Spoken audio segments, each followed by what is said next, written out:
ગુજરાતી ભાષામાં સે તાજા સમાચાર, દૈનિક અપડેટ્સ, હાલની ઘટનાઓ. હમણાં જ સબસ્ક્રાઇબ કરો અને નવા સમાચાર પામો.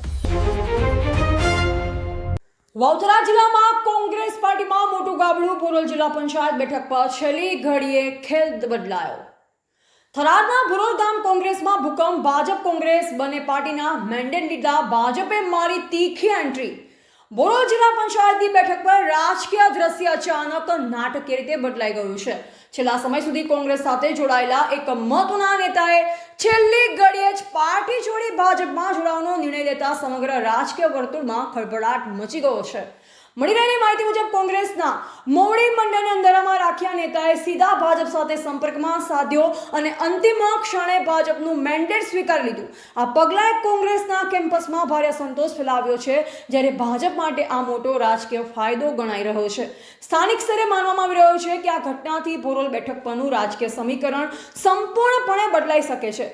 કોંગ્રેસના કાર્યક્રમોમાં નિરાશા અને રોષ જોવા મળી રહ્યો છે, જ્યારે ભાજપના કાર્યક્રમોમાં ઉત્સાહનો માહોલ છે. આ સમગ્ર ઘટનાના પગલે હવે ચૂંટણીમાં કડક ટક્કર જોવા મળશે તે નિશ્ચિત માનવામાં આવી રહ્યું છે. ભાજપનો આ છેલ્લી ઘડીએ કરેલો માસ્ટર સ્ટ્રોક કેટલો અસરકારક સાબિત થાય છે તે તો હવે આવનારા પરિણામમાં સ્પષ્ટ થશે. એવા રાણાભાઈ પારેખી, વાવથરાદ. માટે બદલવી પડે કે અત્યારે ભારતમાં શું વિશ્વમાં આપણે જોઈએ ને તો આપણા પીએમ નરેન્દ્ર મોદી સાહેબ અને વિશ્વમાં ડંકો બજાડી રહ્યા છે.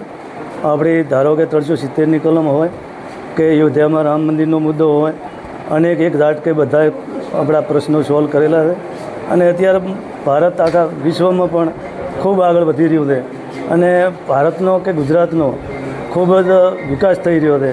અને એ વિકાસની યાત્રામાં મને પણ જોડાવાનું મન થયું કે આપણે આપણા મત વિસ્તારમાં કે પબ્લિકના નાના મોટા કામો છે એ સત્તા ઉપર સરકાર છે અને એની જોડે આપણે તો બેસીએ તો બધાના કામ થાય અને બધાને આપણે મદદરૂપ થઈ શકાય.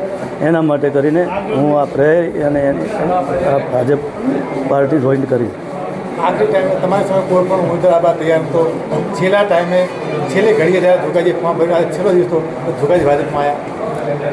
ભાજપમાં તો આવવાનો તો મારી મનની વિચારધારાથી હું આવ્યો છું, એમાં તો કોઈ બીજી પ્રશ્ન જ નથી.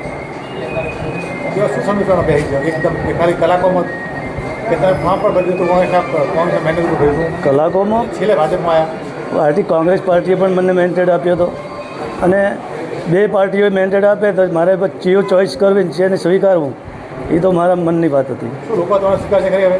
હા, માણસો સ્વીકાર છે. માણસોનું કામ કરીએ છીએ, ટોપું કરે છે અને માણસ આગળ થરાદ તાલુકામાં અમને સ્વીકારે છે, એમાં કોઈ બેમત નથી. હવે ભાજપમાં થોડા લોકોને કઈ પ્રકારના કઈ પ્રકારના લોકો વધે છે? જે વિકાસની કથા ચાલી રહી છે ને જે યાત્રા છે એમાં સહભાગી બધા જોડાય અને હવે એ દેખે જ છે ને એને સારું જોઈને બધા પ્રેરાય અને અમારી સાથે રહેશે.